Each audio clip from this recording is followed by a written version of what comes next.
seimbang bagi kelompok rentan. Assalamualaikum warahmatullahi wabarakatuh. Hai sobat sehat, jumpa lagi dengan saya Neng Kardila, mahasiswa D3 Kebidanan. Nah, pada kesempatan kali ini saya akan menjelaskan terkait masalah gizi pada kelompok rentan. Nah, video ini dibuat untuk memenuhi tugas mata kuliah ilmu gizi dan kesehatan reproduksi. Nah, bagi teman-teman yang penasaran dengan penjelasannya, yuk simak video berikut ini.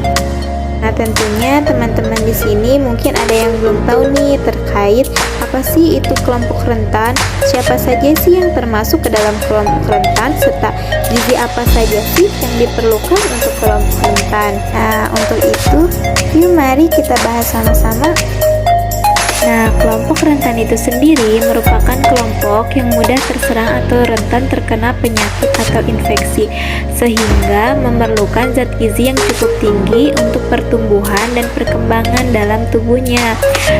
Nah, entah siapa saja sih yang termasuk ke dalam kelompok rentan ini? Nah, untuk kelompok rentan itu sendiri terdiri dari bayi, balita, anak usia sekolah, remaja, ibu hamil, ibu menyusui, serta kelompok lanjut usia. Nah, yang pertama kita bahas terkait masalah gizi pada bayi, diantaranya ada berat badan bayi lahir rendah.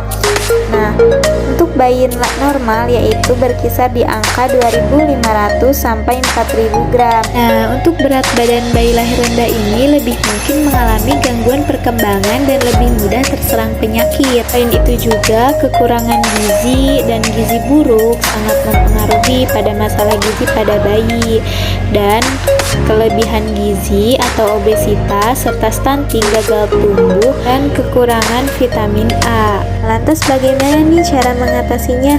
Nah, untuk mengatasi masalah gizi pada bayi, asupan nutrisinya perlu dipenuhi dengan seksama. Secara umum, bayi berusia 0-6 bulan butuh mengkonsumsi ASI eksklusif. Bisa mencegah masalah gizi pada bayi dengan selalu memperhatikan nutrisi yang dikonsumsi oleh bayi maupun Anda sejak hamil. Penyebab bayi kurang gizi disebabkan oleh kurangnya asupan nutrisi dalam makanan yang dipengaruhi oleh sejumlah faktor, diantaranya penuhi nutrisi pada ibu karena status gizi pada ibu sangat berpengaruh pada bayi. Yang kedua yaitu masalah gizi pada balita. Masalah gizi pada balita menurut UNICEF, status gizi balita dipengaruhi langsung oleh asupan makanan dan penyakit infeksi. Asupan zat gizi pada makanan yang tidak optimal dapat menimbulkan masalah gizi kurang dan gizi lebih. Masalah gizi pada balita antara lain kekurangan energi protein, kekurangan vitamin A, anemia gizi besi, gangguan akibat kekurangan yodium dan gizi lebih, serta stunting. Nah, lantas bagaimana cara untuk mengatasinya? Nah, bila si kecil didiagnosa mengalami kekurangan gizi oleh dokter, Anda perlu melakukan beberapa perawatan di rumah sakit bersama ahli nutrisi. Berikut pemeriksaan yang akan dilakukan. Yang pertama, melakukan pemantauan kesehatan, membuat jadwal makan yang termasuk suplemen penambah nafsu makan, memeriksa masalah mulut dan menelan, serta mengobati infeksi yang mungkin terjadi pada balita. Nah, selanjutnya ada masalah gizi pada anak usia sekolah. Penyebab utama masalah gizi pada anak usia sekolah adalah banyaknya anak yang mengkonsumsi makanan tinggi energi dan mengkonsumsi lemak secara berlebih, gula dan garam secara berlebih. Nah, pola jajan mereka juga tidak sehat dan kurangnya konsumsi buah dan sayur, dan kurangnya melakukan aktivitas fisik. Ini tentunya sangat mempengaruhi status gizi pada anak usia sekolah. Nah, lantas bagaimana sih cara mengatasi masalah pada gizi anak sekolah? Yaitu jika dicurigai anak tidak mendapatkan nutrisi yang tepat dalam jumlah yang cukup, bicarakan dan konsultasikan kepada dokter anak. Lantas dokter akan melakukan pemeriksaan fisik yang mana yaitu mengukur tinggi badan, berat badan, meriksa kondisi-kondisi mendasar yang dapat menyebabkan kurang gizi pada anak, darah untuk memeriksa kekurangan nutrisi, serta tes tambahan berdasarkan riwayat medis.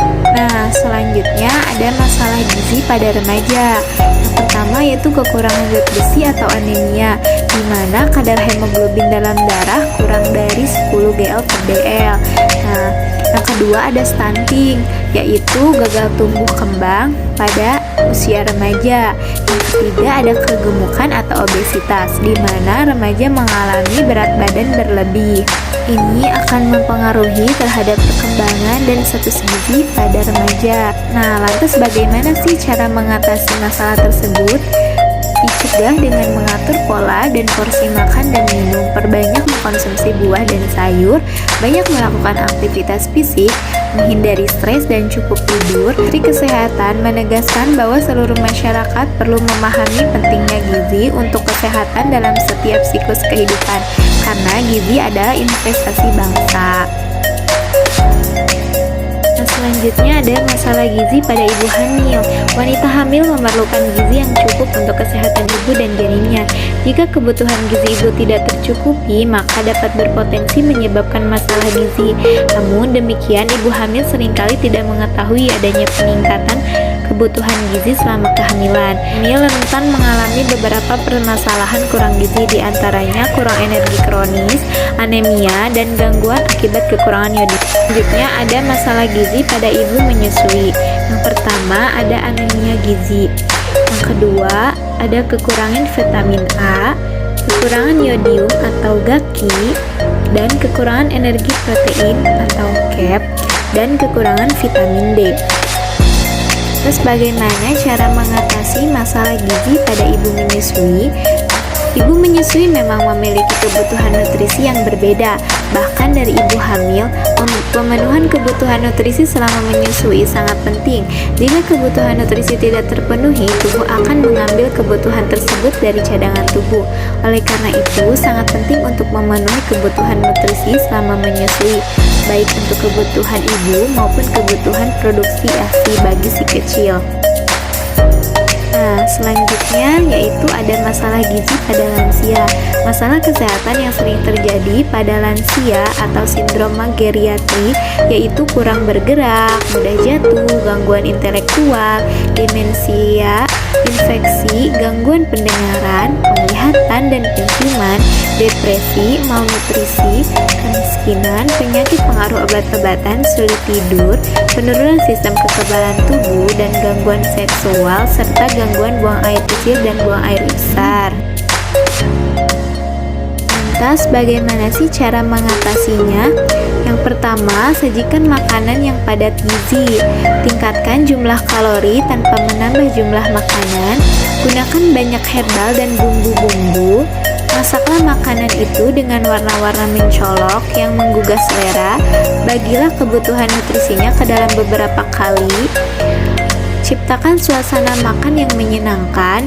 Bila perlu, tambahan dengan suplemen nutrisi. Jangan ragu untuk memanfaatkan perusahaan jasa yang menyediakan layanan penyediaan makanan untuk lansia. Dengan melakukan deteksi dini terhadap malnutrisi pada lansia dapat mengurangi resiko para lansia terkena penyakit dan mampu memberikan ketenangan dalam hidupnya. Nah, itu tadi terkait pembahasan masalah gizi pada kelompok rentan. Semoga dengan adanya video ini dapat menambah wawasan kita terkait gizi dan kebutuhan nutrisi yang tentunya kita butuhkan dalam kehidupan sehari-hari.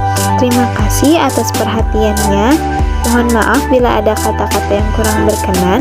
Wassalamualaikum warahmatullahi wabarakatuh. See you next time and thank you for watching.